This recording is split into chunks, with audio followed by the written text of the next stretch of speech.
Welcome, honored guests and friends. Can you all hear me? Okay, good. Good, good. That's always a good start.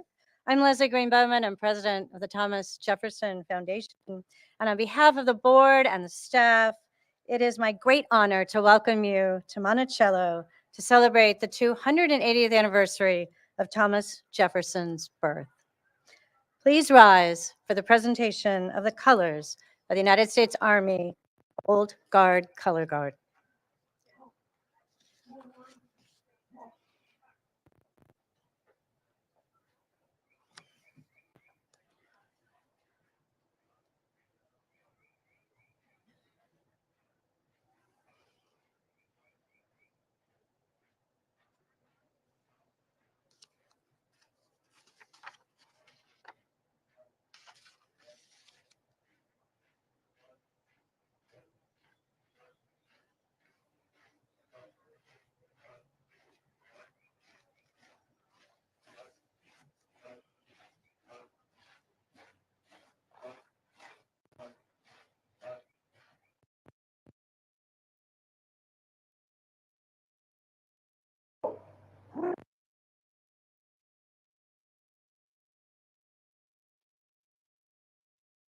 Pledge of Allegiance.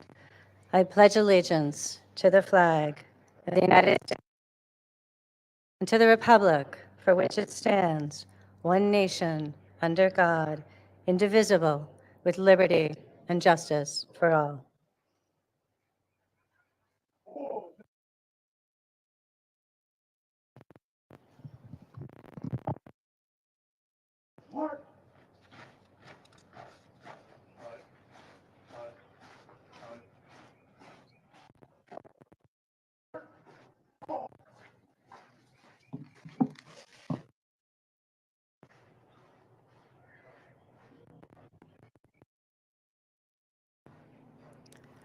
Please be seated.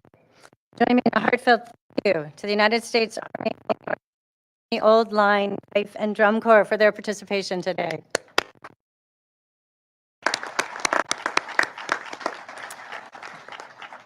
In 1801, Thomas Jefferson declared, and I quote, "The only birthday I ever commemorate is that of our independence, the 4th of July," end of quote. Well, you might confuse the weather with the 4th of July today, but it's actually not. But every April, we respectfully ignore his wishes and gather here at Monticello on that birthday to honor Jefferson's remarkable contributions. Earlier this morning, to kick off events, 17 local civic organizations and elected officials laid a wreath at the Jefferson Cemetery just over the hill, a tradition which has endured for almost 6 decades as a part of the Thomas Jefferson Foundation's annual celebration of Founders Day. As author of the Declaration of Independence, Jefferson provided a new nation with its mission statement, a vision for equality that has inspired us for decades, but one that we have yet to fully realize. We all know these timeless words. We hold these truths to be self-evident, that all men are created equal. This morning, we also take a moment to remember the hundreds of enslaved men, women, and children who lived and worked here and made Monticello and Jefferson's life possible. Today, we celebrate an extraordinary individual who, like Thomas Jefferson, has had a profound impact on our world through his work and achievements. And to introduce our featured speaker, it is now my distinct pleasure to welcome to the podium Tobias Stengel, Chair of the Thomas Jefferson Foundation Board of Trustees.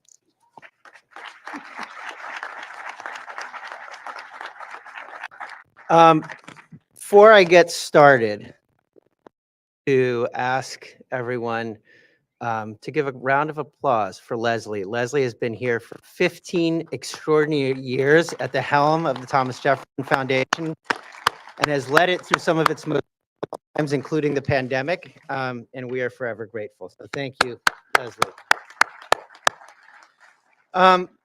Each year, together with the University of Virginia, we present the highest honors that we bestow together with the university. Medals in architecture, law, global innovation, and citizen leadership. The medals recognize individuals who embrace endeavors that were most meaningful to Jefferson. And there were few that were as meaningful to Jefferson as freedom of speech and specifically freedom of the press. As hopefully all of us know, freedom of the press in the United States is memorialized in the First Amendment to the Constitution. What some of us perhaps less know, it is also memorialized in the Constitution, the current Constitution of Iran under Article 24. Publications and press have freedom of expression, as well as Article 25. The inspection of books and press is prohibited. However, as the Roman Stoics taught us, we are not what we say, we are what we do. And we owe, as a country and as citizens of the world, an extraordinary debt, largely to the first three presidents of the United States, and especially to Thomas Jefferson, for practicing what they preached, which is much harder than writing it on paper. In his term as president, the following things were written about Thomas Jefferson.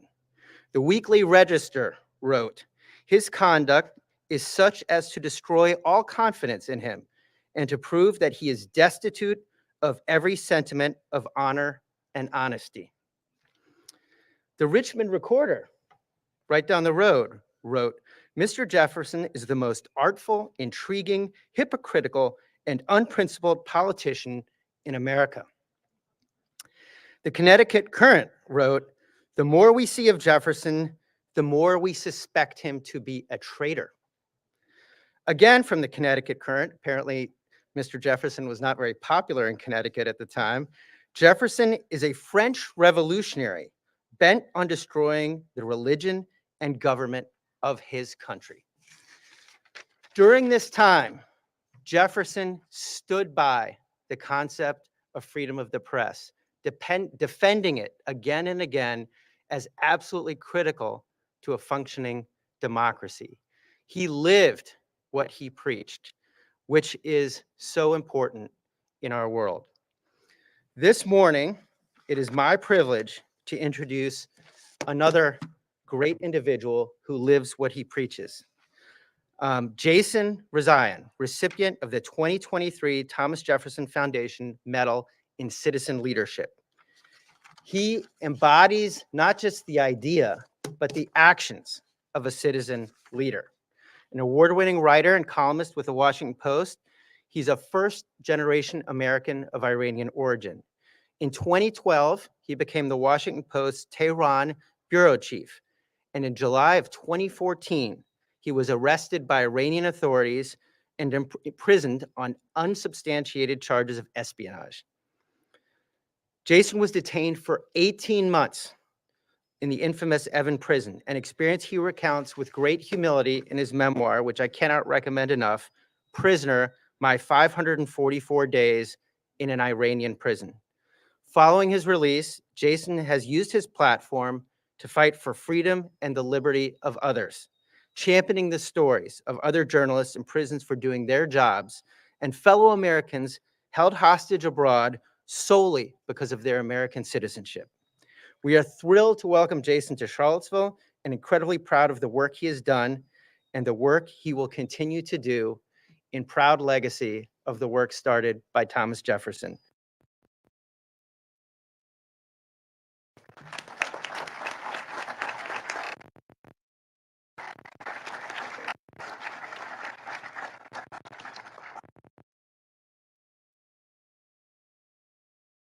Kind welcome. It's wonderful to be here. Before I do anything else, I have first to the No, there we go. I'm going to bring it a little bit closer. Thank you so much. How's that?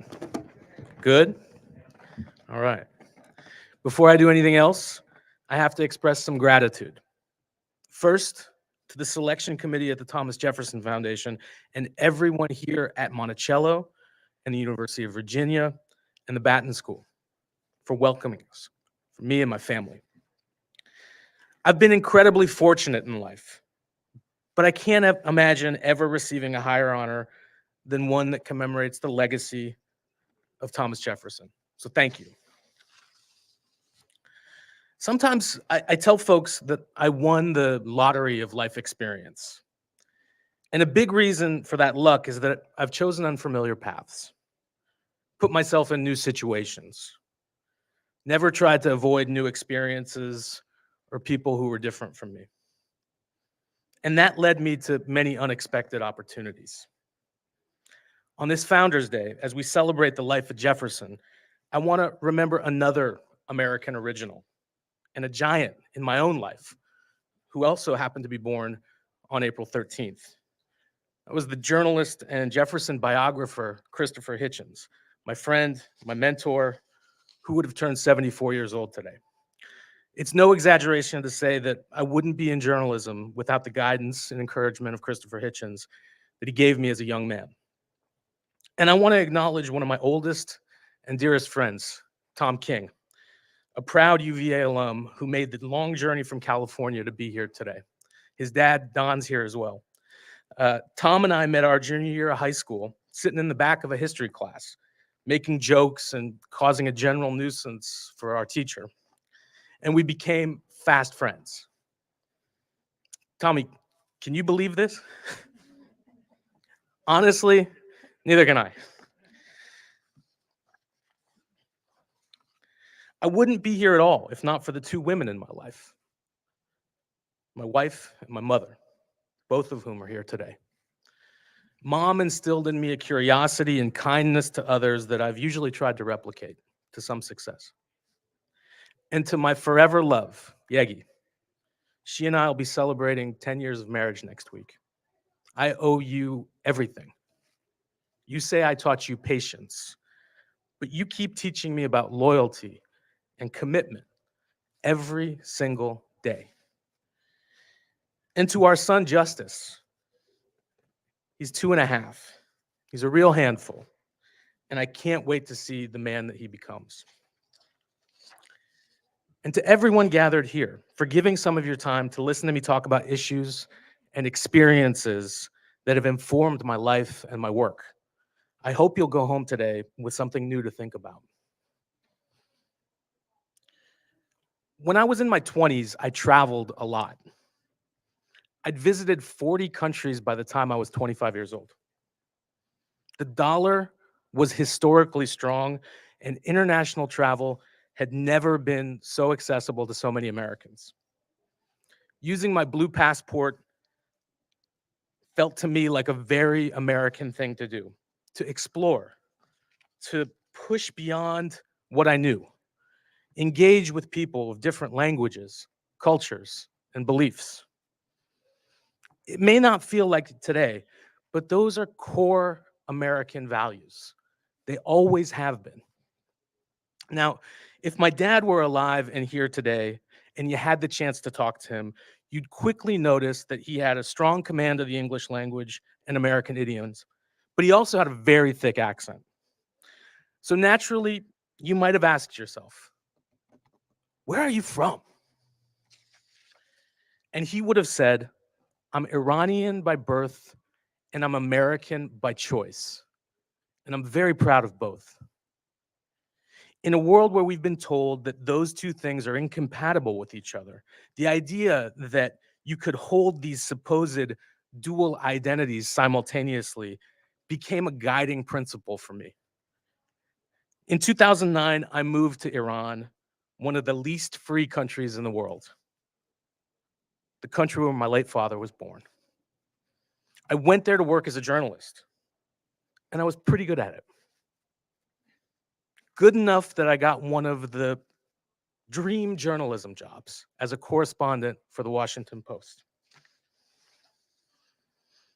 Now, Iran is not an easy place to do anything, and certainly not journalism.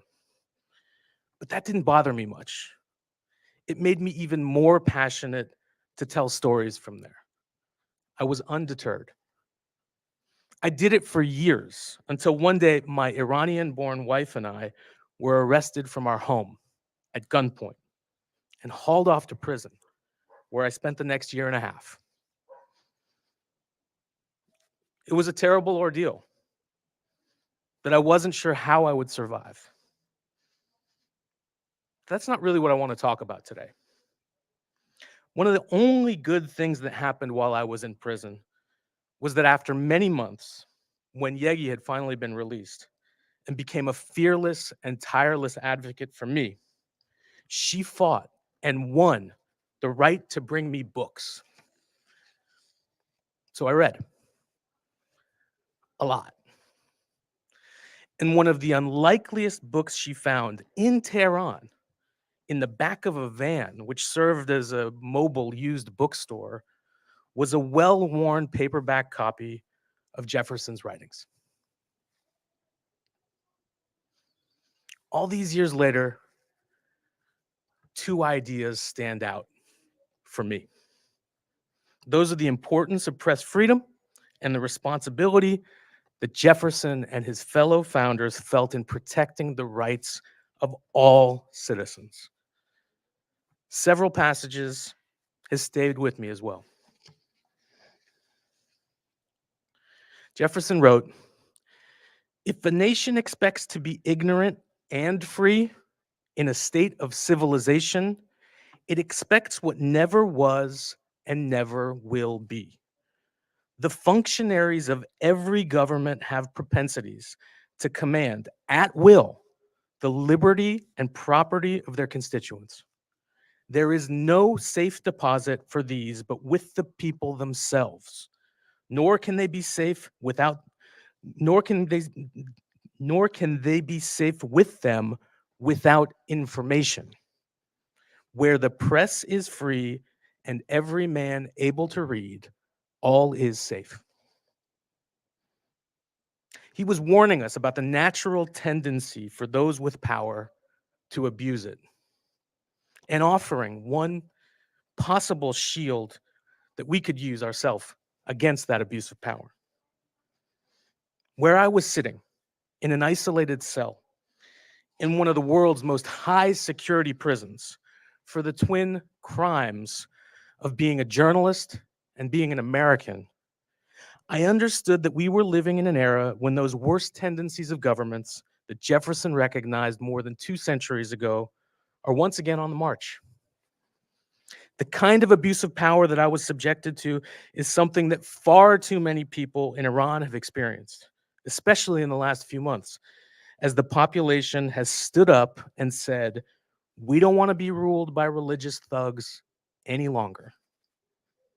And it's happening to journalists around the world as authoritarian and even some democratic leaders show us just how thin their skin is.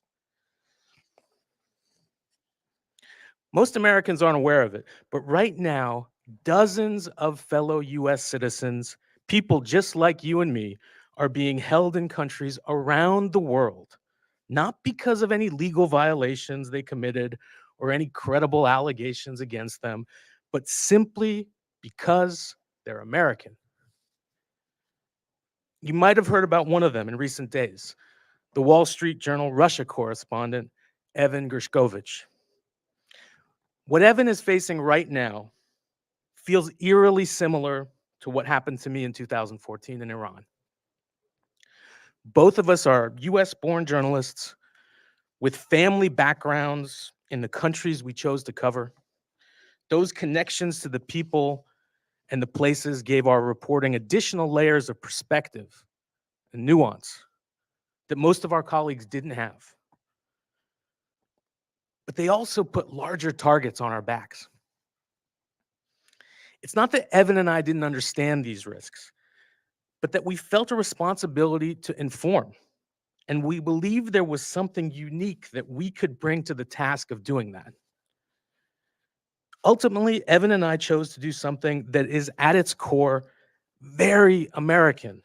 We went to parts of the world that our fellow citizens don't know very well and tried to tell you about it. Why should you care?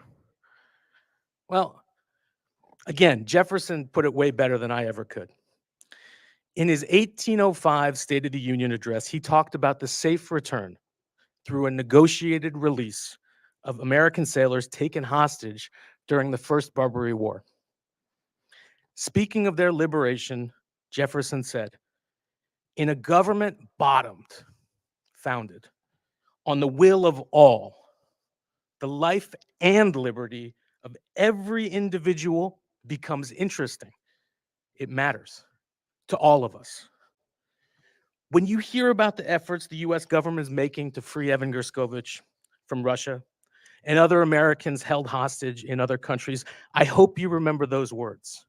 The life and liberty of every individual citizen must matter to all of us.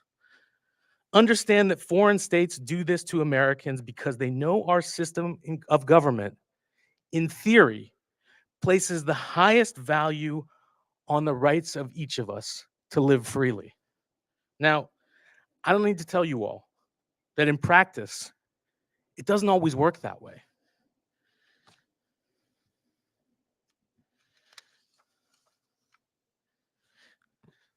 I've been thinking a lot about the value of our citizenship lately.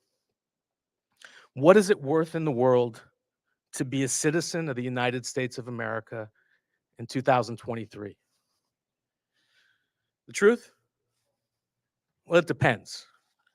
On one hand, we are the wealthiest people in the world, and the potential resources available to all of us should make every American blush. Reality, though, being American at home and abroad has never come with greater risks, which to me is why we need to double down on our commitments to education and staying informed. Not just to having the same ideas and beliefs that we're most comfortable with reaffirmed back to us, but to go beyond what we already know in the long quest to better ourselves. Otherwise, what's the point? Jefferson had some good guidance on this as well. As we heard, he had a well-documented love-hate relationship with the press, which is understandable. As a journalist, I'm here to tell you we're far from perfect. Not as people, and not in our work. But ultimately, Jefferson understood that we, the people, must be trusted to make hard decisions, to recognize right from wrong, and that the best way to do that was for us to stay engaged and informed on the most important conversations of the day. He wrote, "The only security of all is in a free press. The force of public opinion cannot be resisted.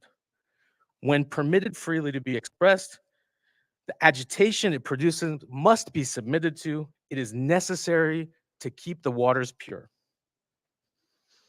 By force and agitation, Jefferson didn't mean go out and get yourself an AR-15 and take matters into your own hands. What he meant was that an informed society with access to unfettered information can be relied upon to sift through the BS and make the smart decisions on how to govern ourselves. And I believe, actually, I know that he was right. It is on every single one of us to take that challenge of questioning everything, including, especially, our own ways of doing things. And that can only happen when we engage in good faith and good humor with people who we disagree with. It's the only way to improve ourselves. In doing so, we honor Jefferson. As I close, I want to thank you all once again for sharing part of your day with me. Please don't walk away feeling any more fear or alarm for the state of the world than when you got here. I certainly don't want to dissuade you from going out and seeing the world. Instead, stay engaged, keep reading, keep learning. Thank you very much.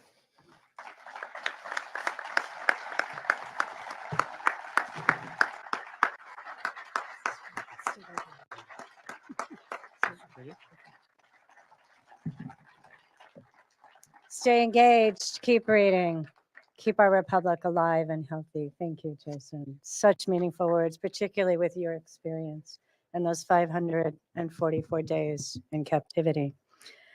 The Thomas Jefferson Foundation Medal in Citizen Leadership joins, as TBS mentioned, medals in law, architecture, and global innovation, in recognizing individuals who personify the qualities at the core of Jefferson's vision for America.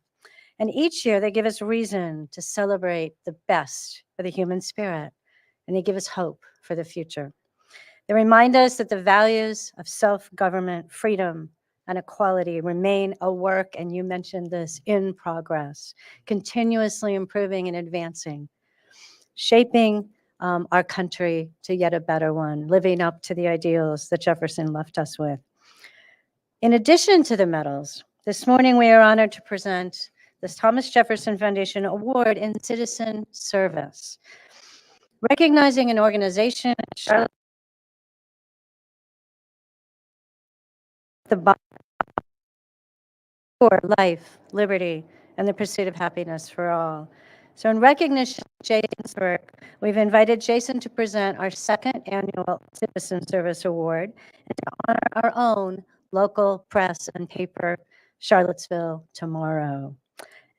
I now invite Executive Director Anjali Shah to come forward and receive the Thomas Jefferson Foundation Award in Civic Service from our leadership.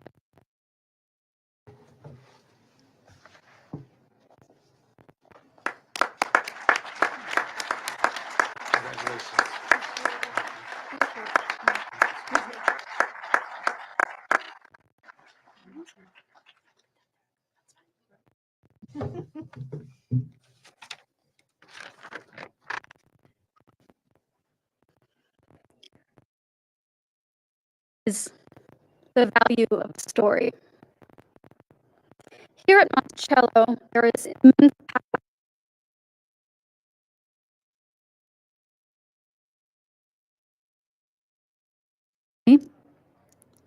How are we?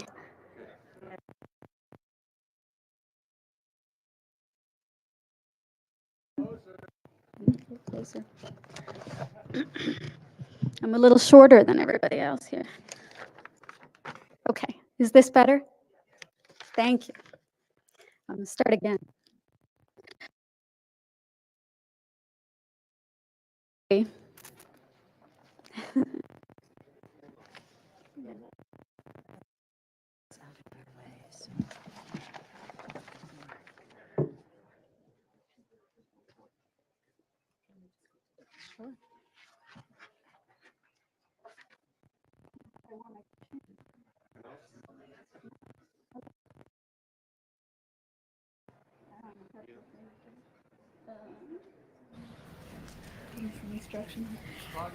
Hello? Is this all right? Yeah. Okay, guys, I'm gonna try. I'm not good at yelling, so thank you for your patience. What is the value of a story? Here at Monticello, there is immense power in the descendants of those enslaved by Thomas Jefferson and his family. These families insist that this cruel injustice be given its proper place in how we understand ourselves. But what is especially beautiful to me is the bravery of the families, historians, and archivists who also insist that we preserve the humanity of those who were enslaved. They insist that those who were not afforded humanity in life be seen as people, people with their joys and sorrows and nuance. They insist that this humanity be written into history. Thanks to these efforts, we know more names and more about the powerful legacies of those who laid the bricks, grew the food, raised their families, and lived in this place. I think about the power of how we tell our stories every day. Virginia today is more than 40% people of color. Census counts tell us we are about 20% Black, a fast-growing 10% Latino or Hispanic in the census terminology, and almost 10% Asian. Indigenous people are almost certainly undercounted in our surveys. More and more people recognize their heritage in more than one of these labels. We have power in the variety of cultures and languages and faiths that call this place home. But 280 years since Thomas Jefferson's birth, I wonder, 280 years from today, how will our descendants understand the histories that have been handed down? Will they have a rich record of the stories of this diverse place? Will they look back and say that we did our best to move toward justice in how we tell our stories? I'm immensely honored to accept this award on behalf of Charlottesville Tomorrow. Thank you to the Jefferson Foundation for this recognition of your nonprofit local newsroom. This is a mark of achievement for our staff, our amazing board of directors, and most of all, the large community of people in Central Virginia who every day bravely tell their stories, who help us all understand their truths. I have only just taken the helm of this team that is reimagining the purpose and power of local news. As we build to create an institution for our communities, I hope our work can be part of the brave tradition of insisting that we are seen.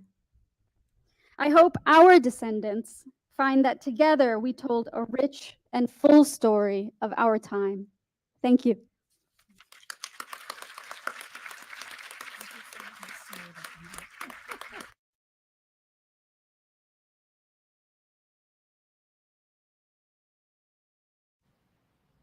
And thanks once again to Jason Rezaian for your inspiring experience, your stories, and your remarks tonight. For adding immeasurably to this ceremony, I want to thank the United States Army, Old Guard Color Guard, the Old Line Fife and Drum Corps, the American Legion, Post 74, Caked Up Seaville, who prepared the cupcakes this year in honor of Mr. Jefferson's birthday, which you'll enjoy momentarily. I want to thank our wreath presenters, and I want to thank our community partners. After our program concludes, we hope you'll stop by at the tent at the rear of the West Lawn right behind you to learn more about the work of organizations in the Charlottesville-Albemarle area who advance daily the work of citizen service and civic engagement. A full list of partners is included in your program.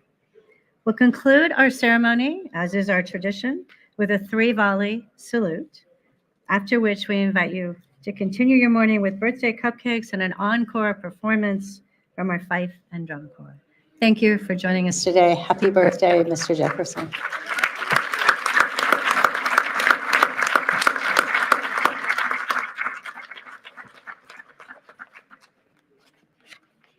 Now, please stand and draw your attention to members of the American Legion, Post 74.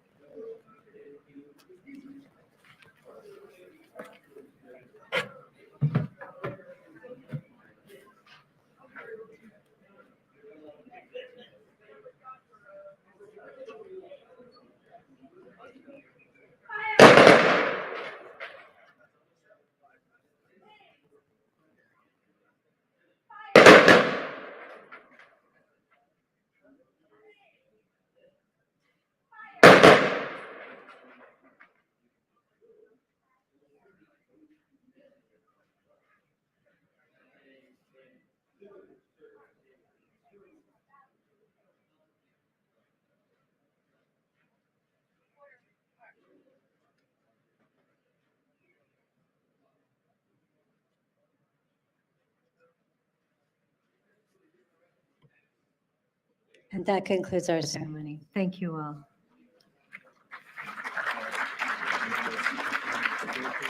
Oh, it's a great pleasure. Great honor. Yeah.